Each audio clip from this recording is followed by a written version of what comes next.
खुलुमबाय गिबियावनो नोंथांमोनखौ आंनि चेनेलसिम गासैखौबो बरायग्रोनाय थाबाय। आं दिनै नोंथांमोननिसिम मोननैसो गोनां खौरां लानानै फैलायबाय।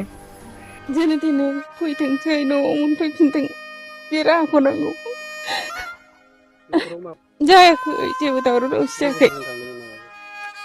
थाङाखैबो न'निफ्रायनो थांदों हरनि एकथायाव ओंखारलांदों।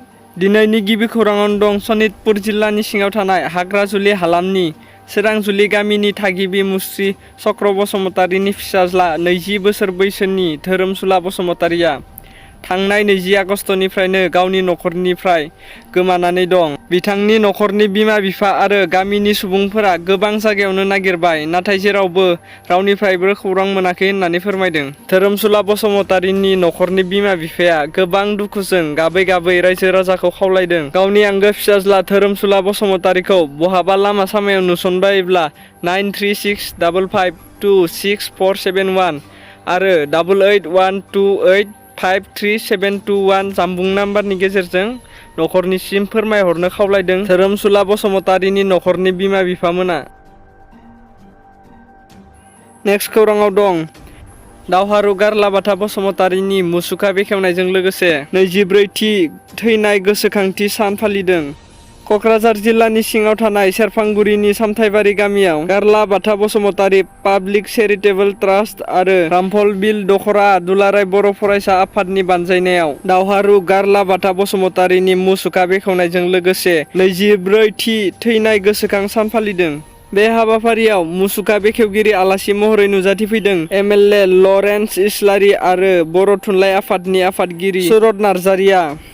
आरो बे हाबाफारियाव आबसुनि गोबां दैदेनगिरिफोरजों लोगोसे XNDP आरो गुबुन आफादनिफ्राय दावहारु गारलाबाथा बसुमतारीनि मुसुखा बेखेवनायजों लोगोसे 24थि थैनाय गोसोखां सान फालिनायाव बाहागो लादोंमोन। नेक्स्ट खौराङाव दं मणिपुरनि जिराबामाव हिंसायारि गुलि गावलायनायाव साबा सुबुंनि जिउ खहा जादों। सासे पुलिस बिबाननि मावख'गिरिया फोरमायदों दि मणिपुरनि जिराबाम जिल्लायाव 7 सेप्तेम्बर मैया फुंनि 4:30 रिंगायाव हिंसायारि गुलि गावलायनाय जाथायाव साबा सुबुंनि जिउ खहा जादों। मावख'गिरिनि फोरमायनाय बादिब्ला सासे सुबुङा उन्दुनाय समाव गावथारजादोंमोन आरो साब्रैया मोननै दावहा नांग्रा हारिनि हाथियार लाग्रा हारिनि गेजेराव गावलायनायाव गुलि नांनानै जिउ खोमानो गोनां जादों। रिपर्टनि बादिब्ला उदखारिफोरा जिल्ला गाहाय मावख'निफ्राय 5 किल'मिटारसो गोजानाव थानाय सासे हारसिङै थाग्रा सुबुंनि न'खराव हाबदोंमोन आरो उन्दुबाय थानाय समावनो गावथारना गालांदोंमोन होनना फोरमायदों। गावथारनायनि उनाव जिल्ला गाहाय मावख'निफ्राय 7 किल'मिटारसो गोजानाव हाजोफोराव दावहा नांग्रा हारिफोरनि हाथियार दैदेनग्रा सुबुंफोरनि गेजेराव गोबां गावलायनाय जादोंमोन। मावख'गिरिया बुंनाय बादिब्ला गावलायनायनि जाहोनाव हाजोआव थानाय 3 उदखारिफोरजों लोगोसे 4 हाथियार गोनां सुबुंफोरनि जिउआ गोमानो गोनां जादों। आरो बे जानाय हिंसानि जाथायफोरनि थाखाय मणिपुर सोलोंथाइ बिफाना 7 सेप्तेम्बर खालि रायजोनि गासैबो सोलोंथायारि फसंथानफोरखौ बन्द' खालामनो बिथोन होदोंमोन।